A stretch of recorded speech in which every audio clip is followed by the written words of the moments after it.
అయిపోతుంది. నీ పెట్టె తీసుకురాలేదా?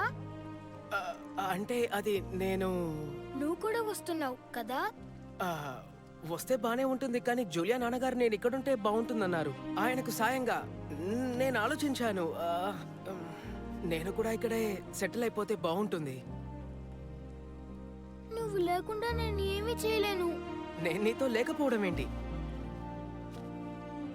ఒకవేళ నువ్వు కొండపై నుంచి దూకేయాలనుకున్నా, నీలో ఉన్న బుడ్డోడు ఇబ్బంది పెట్టినా నన్ను తలుచుకో.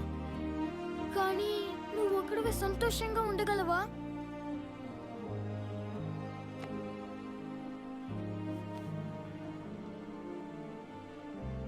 ఆ దీవిలో నేను ఒంటరిగా ఉండేవాణ్ణి.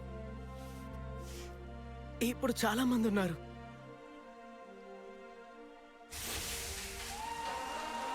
Hello mister, how do do? ఎవడీడు? తెలియక అడుగుతాను, అసలు దాని అర్థం ఏంటి? ఏమో తెలీదు, నువ్వైనా తెలుసుకొని చెప్పు.